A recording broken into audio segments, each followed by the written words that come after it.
The Philippine National Police Anti-Cybercrime Group arrested a foreign national for allegedly operating a cyber sex den in Nasugbu, Batangas.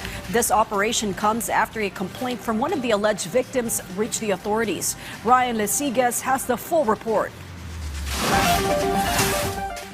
The struggle of this foreign national was all for naught as he was still apprehended by personnel of the PNP Anti-Cybercrime Group for allegedly operating a cyber sex den in Nasugbu, Batangas. Let me just call. That's not anything. Let me just call. Let me just call my lawyer. Bro, let me just call my lawyer. I'm not gonna go anywhere. After his rights were read to him, the suspect was immediately handcuffed. Lawyer, because instead I have to call my lawyer. You must have understand first before calling your lawyer. Okay? During the raid, a woman was found naked while lights and cameras were set up in one of the rooms. The possible monthly earnings from the offered modeling job are said to reach around 100,000 pesos, but instead of a runway, a bed served as the stage where victims performed lewd acts.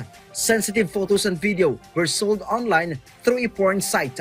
Ito po ay nakakonect sa isang online platform para ibenta ang kanyang mga video through online, earning, well, of course, dollars for every show ng mga kababaihan natin. The operation stemmed from a complaint filed before the PNP-ACG by one of the man's alleged victims.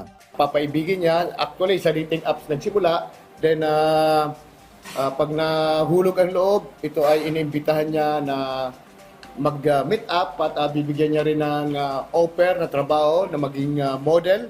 At least 7 female victims were rescued by police from an apartment and townhouse owned by the foreign suspect. Many of them were allegedly no longer able to leave the premises after being forced into online lewd activities.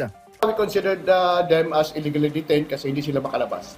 At tinatakot sila, so nagkaroon pa ng manipulation sa kanila kaya stay in lang sila.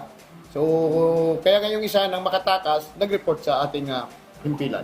He is facing charges for violation of the Anti-Trafficking in Persons Act in relation to the Cybercrime Prevention Act. The arrested foreign national is currently detained at the PNP-ACG facility inside Camp Crame. Ryan Lesigas from the National TV Network for a new and better Philippines.